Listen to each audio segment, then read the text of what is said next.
Seorang wanita bos perusahaan itu dengan sengaja menyegel gelas yang dibawa oleh karyawannya, sehingga air itu tumpah mengenai baju sang bos. Dengan takut karyawan ini langsung meminta maaf, sudah tidak apa-apa ucap bos ini, lalu berkata lagi, "Tolong suruh manajer ke ruanganku."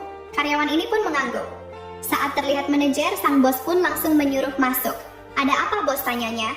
Bos ini berkata, "Tolong suruh karyawan baru itu untuk berhenti bekerja."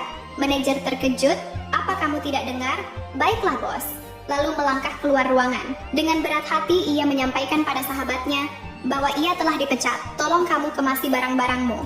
Ucap sang sahabat, belum juga habis bicara, sang bos sudah berteriak agar semua karyawan jangan ada yang bicara saat sedang bekerja, dan menyuruh si manajer untuk masuk ke ruangannya kembali. Saat di ruangan bos, si manajer mulai bertanya, apa kesalahan sahabatnya itu sehingga harus dipecat. Itu sudah menjadi keputusanku. Tapi kasihan dia, ia harus membantu kakaknya dalam merawat ibunya yang sedang sakit. Ia juga harus berhenti sekolah karena tidak punya biaya lagi.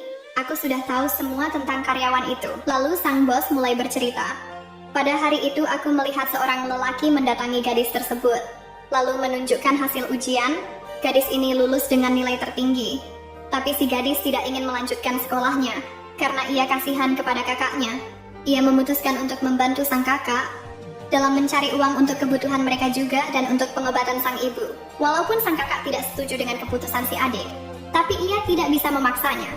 Lalu pria ini memberikan hasil ujian tersebut kepada adiknya ini. Sang gadis terdiam beberapa saat, lalu membuang buku tersebut dan melangkah pergi.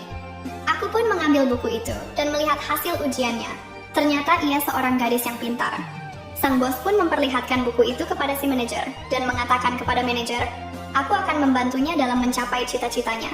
Makanya aku menyuruh ia berhenti bekerja agar ia bisa melanjutkan sekolahnya. Aku juga akan membantu dalam mengobati ibunya." Lalu sang bos menyuruh si manajer membawakan uang dan hadiah kecil buat karyawan itu.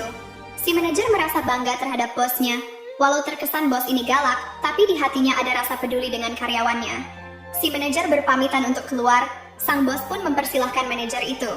Saat gadis ini tengah mengemasi barang-barangnya, si manajer memberikan semua yang dititipkan sang bos untuk gadis tersebut. Rupanya di balik pemberian sang bos ada sebuah surat. Surat itu mengatakan, "Teruslah belajar agar apa yang kamu cita-citakan tercapai dan bisa lepas dari kemiskinan. Aku akan membiayai semua kebutuhan sekolahmu serta mengobati ibumu." Membaca itu, si gadis langsung masuk ke ruangan bosnya. Dengan wajah antara sedih dan bahagia, ia berterima kasih kepada bos wanita tersebut.